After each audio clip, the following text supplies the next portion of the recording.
রসুলের দুরূদ শরীফ পাঠ করা, এটা প্রত্যেকটা নারী পুরুষ নির্বিশেষে আল্লাহ রসুলের প্রত্যেকটা উম্মতের দায়িত্ব এবং কর্তব্য।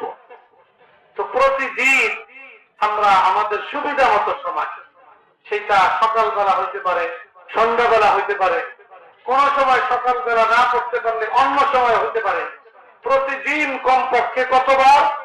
100 বার দুরূদ শরীফ যদি পড়তে পারি, তাহলে আল্লাহ রাব্বুল আলামিন ওই হাদিস অনুযায়ী কতগুলা রহমতের ভাগিদার বানাইবেন? একবারে যদি 10 রহমত হয়, তাহলে 100 বারে কত হবে? 1000 রহমত আল্লাহ তাআলা তার উপরে নাযিল করবেন। 1000টা নেকি তার আমলনামায় আল্লাহ তাআলা লিখবেন। 1000টা নাফরমান গুনাহ আল্লাহ তাআলা তার আমলনামা থেকে আল্লাহ তাআলা মাফ করে দিবেন। 1000 মর্তবা আল্লাহ তাআলা তার গুণ বাড়ায় দিবেন। আল্লাহ দুরূদ শরীফ, আমি তো এখন দুরূদ শরীফ পড়লাম, একটা বড় দুরূদ শরীফ, এটাকে বলা হয় দুরূদ ইব্রাহিমী। আমরা এই দুরূদ শরীফ কোথায় পড়ি? নামাজের শেষ বৈঠকে পড়ি। নামাজের বৈঠকে পড়ি। কি বলেন, মাঝখানের বৈঠকে আছে এই দুরূদ শরীফ? মাঝখানের বৈঠকে কিন্তু এই দুরূদ শরীফ নাই। মাঝখানের বৈঠকে হলে শুধু কি আত্তাহিয়াত, তাশাহুদ। নামাজের শেষ বৈঠক যদি 2 রাকাত ওয়ালা নামাজ হয়, তাহলে বৈঠক একটাই, শেষ বৈঠক। যদি 3 রাকাত বা 4 রাকাত ওয়ালা নামাজ হয়, তাহলে বৈঠক কয়টা? 2টা। 2 রাকাতের পরে এক বৈঠক, ওখানে দুরূদ শরীফ নাই। 3 রাকাত বা 4 রাকাতের পরে যে বৈঠক, ওটা হলো শেষ বৈঠক। সেখানে তাশাহুদের পরে দুরূদ শরীফ পড়তে হয়, তারপরে দোয়া মাসুরা পড়া, তারপরে সালাম ফিরে। এই দুরূদ শরীফ, এটা দুরূদ ইব্রাহিম। আরেক জায়গায় আমাদের দুরূদ শরীফ পড়তে হয়, কোন জায়গায় বলেন তো দেখি? জানাজার নামাজে। অনেক মানুষের খবরই নাই, জানাজার নামাজের মধ্যে দুরূদ শরীফ পড়তে হয়। জানাজার নামাজে মোট দোয়া হলো কয়টা? কয়টা দোয়া? 3টা দোয়া। তাকবীর হলো কয়টা? 4টা তাকবীর। জানাজার নামাজের 4 তাকবীর, এটা ফরজ। ইমাম সাহেব জোরে বলবে আর মুক্তাদি মুসল্লিরা আস্তে আস্তে বলবে, কিন্তু এই 4 তাকবীর জানাজার মধ্যে হলো ফরজ। আর দোয়া যে পড়ি, এগুলো ফরজ না, বাকি পড়তে হয়। প্রথম দোয়া কি পড়ি? সানা। আর 2 নম্বরে পড়ি কি? এই দুরূদ শরীফ। আর 3 নম্বরে হলো দোয়া। তো যাই হোক, বললাম এই দুরূদ শরীফটা দুরূদ ইব্রাহিমী, এটা অনেক ফজিলতপূর্ণ দুরূদ। সাহাবায়ে কেরাম বলছেন, ব্যক্ত করেছেন, আল্লাহ রাসূল এই দুরূদ শরীফটা সাহাবায়ে কেরামকে এমন গুরুত্বের সাথে শিখাইতেন, যেরকম আল্লাহর কালাম কোরআনে পাক সাহাবায়ে কেরামকে শিখাইতেন। এতটা ফজিলতপূর্ণ দুরূদ শরীফ হলো এই দুরূদ ইব্রাহিমী। কিন্তু এটা অনেক বড়, লম্বা চওড়া দুরূদ শরীফ। কারো যদি ব্যস্ততা থাকে, 100 বার এই দুরূদ শরীফ পড়তে হলে একটু সময় লাগবে, 10 মিনিট সময় লাগবে। 10 মিনিট ফুরসত নাই, সবসময় থাকতে নাও থাকতে পারে। তাহলে আপনি কমপক্ষে ছোট দুরূদ শরীফ পড়েন, তারপরেও আপনি প্রতিদিন 100 বার দুরূদ শরীফ পড়ার আমলটা আপনার জীবনে নিয়মিত এটাকে বাস্তবায়ন করার সচেষ্ট হন। কি বলেন? ইনশাআল্লাহ সকলে চেষ্টা করবো বলছেন। অনেক মা বোনেরা ভিতরে আছেন, আমি লক্ষ্য করছি। ওই মা বোনদের প্রতি আমি দৃষ্টি আকর্ষণ করব, প্রতিদিন এরকম সকাল বা সন্ধ্যা 100 বার দুরূদ শরীফের আমল করেন। ইনশাআল্লাহ আপনার জিন্দেগীর মধ্যে বরকত হবে, আপনার সন্তান সন্ততির জিন্দেগীর মধ্যে আল্লাহ তাআলা বরকত দিবেন, গোটা পরিবারের মধ্যে আল্লাহ তাআলা বরকত দান করবেন। তো বড় দুরূদ শরীফ পড়তে না পারলে ছোট দুরূদ শরীফ পড়েন। একদম ছোট্ট দুরূদ শরীফ হলো সাল্লাল্লাহু আলাইহি ওয়াসাল্লাম। এটা একটা দুরূদ শরীফ, ছোট্ট দুরূদ শরীফ। আবার এর চাইতে আরেকটু বড় দুরূদ শরীফ আছে, আল্লাহুম্মা সাল্লি আলা মুহাম্মাদিন নাবিয়্যিল উম্মি। এতটুকু পড়লেও আবার আরেকটু বাড়া করা যায়, ওয়া আলা আলিহি ওয়া সাল্লিম তাসলিমা। এরকম ছোট বড় বিভিন্ন রকমের দুরূদ শরীফ আছে। দুরূদ শরীফের কিতাব পাওয়া যায়, শুধু দুরূদ শরীফে 40টা দুরূদ শরীফ, দুরূদ ও সালাম। ওটার মধ্যে দেখবেন ছোট বড় অনেক রকমের দুরূদ শরীফ আছে। দিনের বেলা, সন্ধ্যাবেলা, সকালবেলা যখন সুযোগ হয় বড়টা দুরূদ ইব্রাহিমী পড়তে বললে খুব ভালো। আর নাহলে কমপক্ষে সবচেয়ে ছোট দুরূদ শরীফ সাল্লাল্লাহু আলাইহি ওয়াসাল্লাম এই দুরূদ শরীফের আমলটা জিন্দেগীর মধ্যে ভালোভাবে ধরেন, ইনশাআল্লাহ দেখবেন আল্লাহ তাআলা এই উসিলায় হয়তো স্বপ্ন যোগে আল্লাহ রাসূলের দিদার আল্লাহ তাআলা নসিব করবেন ইনশাআল্লাহ। ওই আবেগ আগ্রহ নিয়ে নিজের জিন্দেগীর মধ্যে আমলটাকে মজবুত ভাবে ধরেন, ইনশাআল্লাহ আল্লাহ তাআলা চাহে তো আপনাকে স্বপ্নে আল্লাহ রাসূলের দিদার আল্লাহ তাআলা ঘটায় দিবেন ইনশাআল্লাহ। আল্লাহ তাআলা আমাদের সকলকে বেশি বেশি আল্লাহ রাসূলের উপরে দুরূদ শরীফ পাঠ করার আল্লাহ তাআলা তৌফিক দান করেন। আমিন। দুরূদ শরীফ এমন আমল, এই আমল স্বয়ং আল্লাহ রাব্বুল আলামিন নিজে করেন, ফেরেশতারা করেন, সকল মুমিন মুসলমানরা করেন। কোরআনে পাকে আল্লাহ তাআলা বলছেন, ইন্নাল্লাহা ওয়া মালাইকাতাহু ইউসাল্লুনা আলান নবী ইয়া আইয়ুহাল্লাযীনা আমানু সাল্লু আলাইহি ওয়া সাল্লিমু তাসলিমা। স্পষ্ট আল্লাহ তাআলা বলতেছেন আল্লাহ এবং আল্লাহ নূরের তৈরি বিশেষ মাখলুক ফেরেশতা তারাও আল্লাহ রাসূলের উপরে সালাত ও সালাম পেশ করে। ইন্নাল্লাহা ওয়া মালাইকাতাহু ইউসাল্লুনা আলান নবী, সালাত পেশ করে। সালাতের অর্থ কি সেটা ওলামায়ে কেরাম বলেন, কিন্তু সালাত এটা আল্লাহ আল্লাহ রাসূলের প্রতি প্রেরণ করে, ফেরেশতারা আল্লাহ রাসূলের প্রতি সালাত পাঠ করে।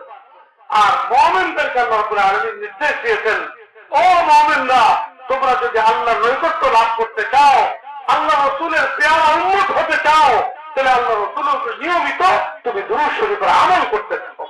আল্লাহ রাব্বুল আলামিন আমাদের সকলকে তৌফিক দান করুন। এটা তো আমি বললাম যে এটা আমার মূল আলোচনা শুরু করার আগে একটা আমলের কথা আপনাদের প্রত্যেককে বললাম। এটা আমার জন্য, আপনাদের সকলের জন্য, পুরুষদের জন্য, নারীদের জন্য। এই দুরূদ শরীফের আমলের মধ্যে নারী পুরুষে কোনো পার্থক্য নাই, ভেদাভেদ। মহিলাদের আল্লাহ রাব্বুল আলামিন সৃষ্টিগত ভাবে কিছু সময় এমন অবস্থা তাদের উপর অতিবাহিত হয় যেই সময়ে তাদের নামাজ পড়া নিষিদ্ধ। রমজান মাস হলে রোজা রাখা নিষিদ্ধ, কিন্তু ওই অবস্থার মধ্যে তাদের জন্য দুরূদ শরীফ পড়া কি নয়, নিষিদ্ধ নয়। এই দুরূদ শরীফ পড়ার সুযোগ আল্লাহ রাসূল তাদের জন্য দিয়ে রেখেছেন।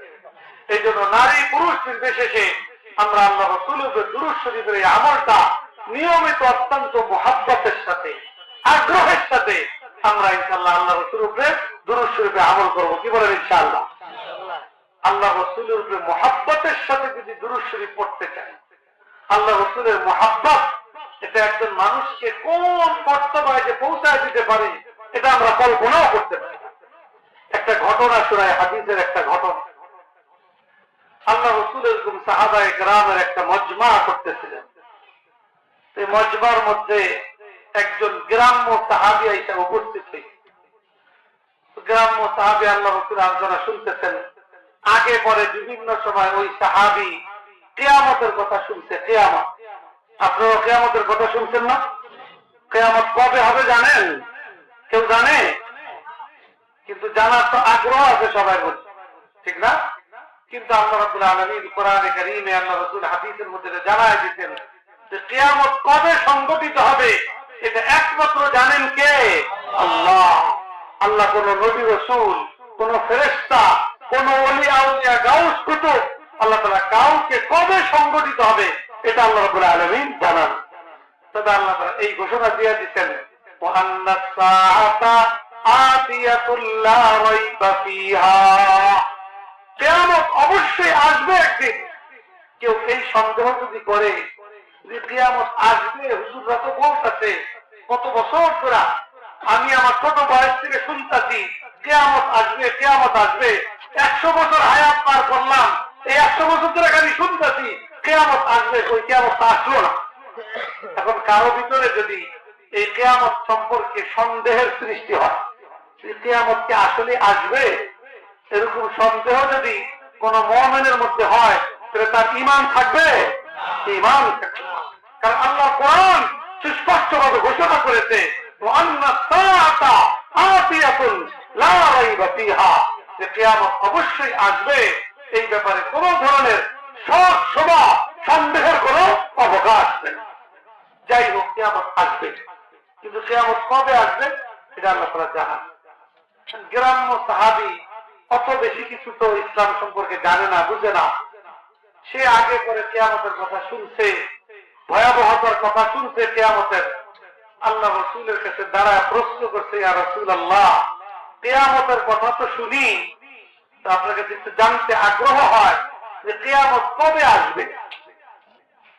আল্লাহ রাসূল তার এই প্রশ্ন শুনা, এই প্রশ্নের যথাযথ তো কবে আসবে আল্লাহ রাসূলকে তো আল্লাহ তাআলা জানান নাই। কিন্তু এইটা তো কারো প্রশ্ন করার বিষয় না। এই জন্য আল্লাহ রাসূল প্রশ্নটা যেন সঠিকভাবে সে বুঝতে পারে কি প্রশ্ন করা উচিত, এই জন্য আল্লাহ রাসূল তাকে পাল্টা প্রশ্ন করলেন।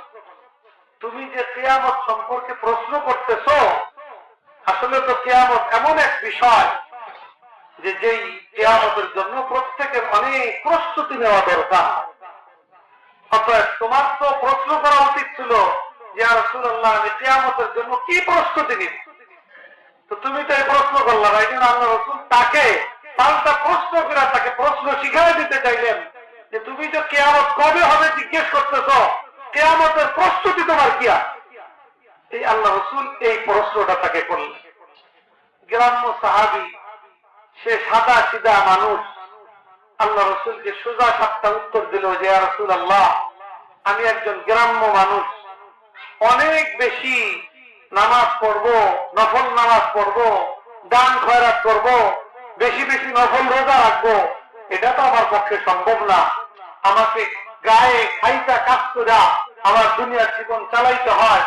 এজন্য আমি মোটা মোটা আমল, ফরজ আমল এগুলা করি, বাকি আমার একটা প্রস্তুতি আখিরাতের ব্যাপারে আমি এটা বলতে পারি কিয়ামতের ব্যাপারে, যে আমি আমার দিলের মধ্যে দুনিয়ার সব কিছুর চাইতে আপনি আল্লাহ রাসূলের মহব্বত নিজের দিলের মধ্যে সর্বাধিক পোষণ করুন। এই কথা যখন সে বলছে, কিয়ামতের প্রস্তুতি সংক্রান্ত প্রশ্নের উত্তরে আল্লাহ রাসূলের চেহারা খুশিতে বাগবাগ হয়ে গেছে। আল্লাহ রাসূল তার এই প্রতি উত্তরে তাকে জবাব দিয়েছে, আনতা মা'a মান আহবাবতা, কিয়ামত কবে সংঘটিত হইতে হবে এটা তোমার জানার প্রয়োজন নাই। তোমার ভিতরে যে কিয়ামতের প্রস্তুতি, যে তুমি আল্লাহ রাসূলকে নিজের জীবন থেকে, নিজের সন্তান সন্ততি থেকে, বাবা মা থেকে, দুনিয়ার সব কিছুর চাইতে তুমি বেশি মহব্বত করো, তুমি জানা রাখো যে কিয়ামত যবেই হোক তোমার কিয়ামত হবে, তোমার হাসর হবে তোমার নবীর সাথে। অতএব আল্লাহ রাসূলের ভালোবাসা কেউ যদি নিজের দিলের মধ্যে সর্বাধিক পোষণ করতে পারে, এটাকে যদি দিলের মধ্যে লালন করতে পারে, এবং এটা যদি তার আমলের মধ্যে তার বহিঃপ্রকাশ ঘটাইতে পারে, তাহলে তার কিয়ামত তার জন্য সহজ বিষয়। কিয়ামতের ময়দানে সে তার নবীর সাহচর্যে থাকবে। কিয়ামতের ময়দানেই শুধু নয়, জান্নাতের মধ্যেও সে আল্লাহ নবীর সাথে, আল্লাহ নবীর সাহচর্য আল্লাহ তাআলা তাকে দান করবে। এই জন্য আল্লাহ রাসূলের মহব্বত নিজের দিলের মধ্যে পোষণ করা, ধারণ করতে পারা, এটাকে নিজের দিলের মধ্যে জন্মাইতে পারা, এই ক্ষেত্রে দুরূদ শরীফের আমলের একটা বিরাট প্রভাব রয়েছে। আমরা যদি অত্যন্ত মহব্বতের সাথে, মনোযোগের সাথে আল্লাহ রাসূলের হকের কথা স্মরণ করে বেশি বেশি দুরূদ শরীফের আমল করতে পারি, ইনশাআল্লাহ আল্লাহ আমাদের দিলের মধ্যে আল্লাহ রাসূলের মহব্বত দান করবেন। আর আল্লাহ রাসূলের মহব্বত দিলের মধ্যে যত বেশি আমি ধারণ করতে পারবো, পোষণ করতে পারবো, কিয়ামতের ময়দানে আল্লাহ রাসূলের তত নৈকট্য আমি লাভ করতে পারবো, তত নিকটবর্তী অবস্থান আমার আল্লাহ তাআলা আমাদের করার ব্যবস্থা করে দিন। আল্লাহ রাব্বুল আলামিন আল্লাহ রাসূলের মহব্বত বেশি থেকে বেশি দিলের মধ্যে ধারণ করবার